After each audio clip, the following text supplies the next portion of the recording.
जय श्री कृष्णा। राधे राधे भगतजनों।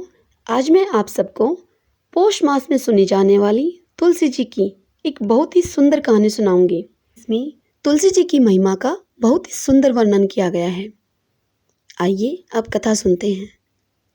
एक समय की बात है, किसी गांव में एक सेठ और सेठानी दंपति रहते थे। उनके 2 बेटे थे और दोनों का विवाह हो चुका था। बड़े बेटे की बहू के 3 संतान थी और छोटे बेटे की बहू के कोई संतान नहीं थी। छोटे बेटे के विवाह को 4 से 5 साल बीत चुके थे, लेकिन फिर भी उसकी कोई औलाद नहीं थी। उसे औलाद सुख अभी नहीं मिला था। संतान न होने के कारण बड़ी बहू अपनी देवरानी को बहुत ताने देती थी। देवरानी को अपनी जेठानी के तानों को सहन करने की अब आदत पड़ गई थी। देवरानी बड़ी ही धार्मिक प्रवृत्ति की थी। वह जेठानी को कुछ भी नहीं कहती थी। प्रतिदिन देवरानी सुबह जल्दी उठकर पूरे घर की साफ सफाई करती, फिर नहा धोकर पूजा पाठ करती और फिर सूर्य भगवान को अर्घ देती। तुलसी जी को जल से सींचती, उसमें दिया बाती करती और तुलसी जी से प्रार्थना करती कि मेरा पूरा परिवार खुशहाल रहे। वह पूरे परिवार के लिए चूल्हे पर चाय बनाती और सभी को चाय पिलाती।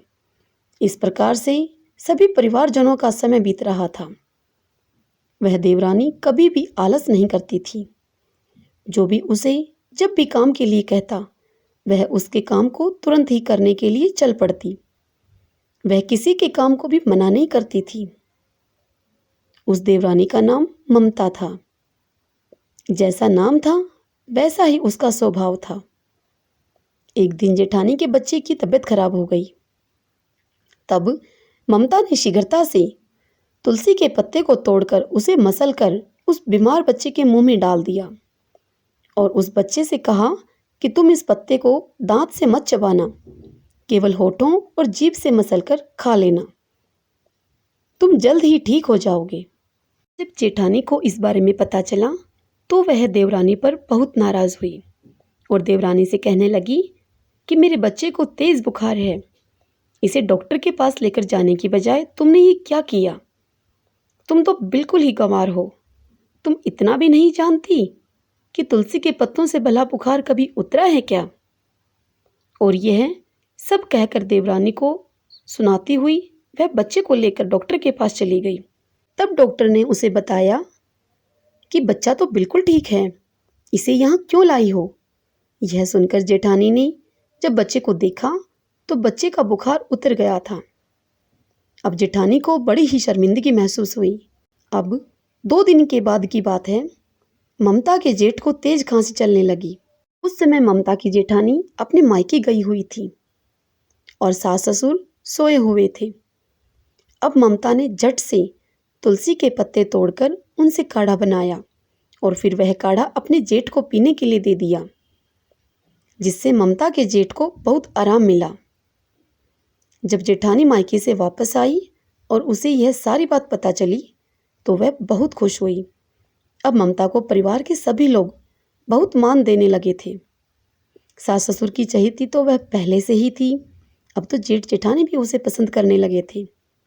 अब धीरे धीरे यह खबर पूरे गांव भर में फैल गई कि सेठ जी के छोटे बेटे की बहू घरेलू नुस्खों को जानती है। अब गांव के किसी भी व्यक्ति को जब भी कोई खांसी जुकाम या बुखार होता तो वह ममता से ही घरेलू नुस्खे पूछने के लिए सेठ के घर आते और ममता सभी को कुछ ना कुछ घरेलू नुस्खे अवश्य बताती, जिससे उनकी बीमारी जल्द ही ठीक भी हो जाती। पता नहीं किसकी सच्ची आशीष मिली ममता को। अब ममता भी गर्भवती हो गई। उसको भी कोई माँ कहकर बुलाने वाला आने वाला था। जब गांव में यह खबर फैली तो सभी लोग ममता को बधाई देने के लिए उसके घर आने लगे। अब गांव के सभी लोग ममता के कहे अनुसार माँ तुलसी जी की पूजा भी करने लगे थे। एक बार की बात है, उस नगर के राजा के बेटे को एक अज्ञात बीमारी ने घेर लिया। राजा ने बहुत से वैद्य और हकीमों से अपने बेटे का इलाज करवाया, लेकिन कोई फायदा नहीं। तब फिर एक दिन राजा के किसी मंत्री ने राजा को बताया कि राजा जी, अपने ही नगर में एक सेठ के बेटे की बहू है जो नगर के सभी लोगों को घरेलू नुस्खे बताती है। नगर भर में उसी की चर्चा है। पूरे नगर के लोग उसी के पास अपनी बीमारी का इलाज कराने के लिए जाते हैं और वह मात्र घरेलू नुस्खे ही बताती है, जिससे कि रोगी जल्द ही ठीक भी हो जाता है। राजा से यह सब कहकर मंत्री बोले कि राजा जी, यदि आप कहें तो हम उसे यहाँ बुलवा लें।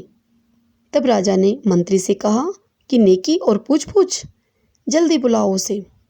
तब राजा के पहरेदार उस सेठ के घर पहुंचे और राजा का आदेश सेठ को सुनाया और इसी के साथ सेठ जी को राजकुमार के बीमार होने की बात भी बताई। तब सेठ जी ने अपने बेटे बहू उन दोनों को शीघ्र ही रथ में बिठा दिया। जब ममता रथ में बैठने लगी तब उसने तुलसी के पत्ते भी अपने साथ ले लिए। अब ममता शाही रथ में अपने पति के साथ बैठकर महल में पहुंची। तब उसने जाते हुए महल के बगीचे में देखा कि वहां सभी तरह के फल फूल के पेड़ पौधे और यहाँ तक कि सब्जियां भी उगी हुई थी, लेकिन तुलसी का एक भी पौधा वहां नहीं लगा हुआ था। अब ममता यह सब देखती हुई महल में पहुंच गई।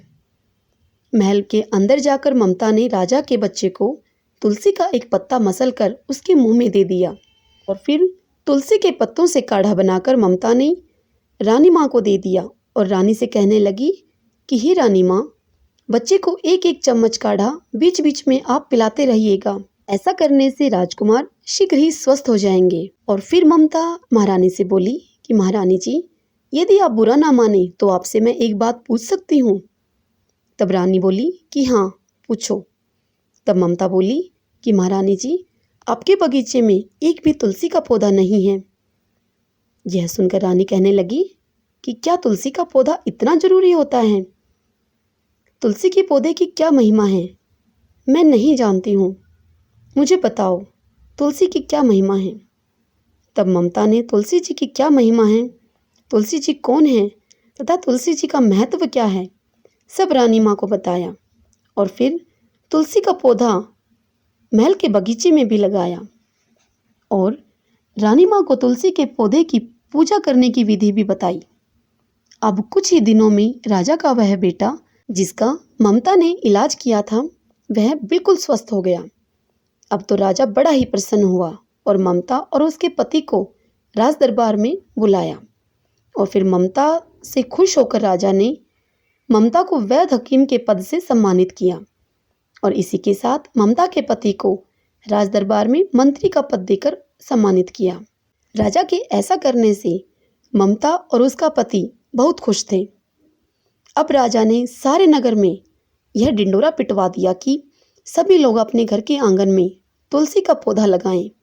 सुबह तुलसी के पौधे को जल से सींचें और पूजा करें। सायंकाल को तुलसी जी में दिया बाती करें। तुलसी के पौधे में भगवान विष्णु और माता लक्ष्मी का वास होता है।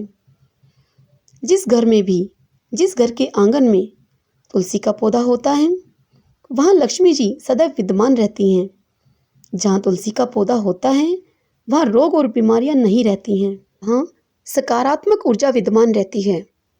जिस घर में तुलसी जी की पूजा प्रातःकाल अर्थात मुंह अंधेरे की जाती है उस घर के सभी लोग रोग और दोष से मुक्त हो जाते हैं और लक्ष्मी जी का उस घर में स्थायी वास हो जाता है। सब बोले तुलसी माता की जय, कृष्ण भगवान की जय। भक्तजनों, यदि आपको तुलसी माता की यह कहानी, पौष माह की यह कहानी पसंद आई हो तो इस वीडियो को लाइक करें और खूब शेयर करें। जय श्री कृष्णा, राधे राधे।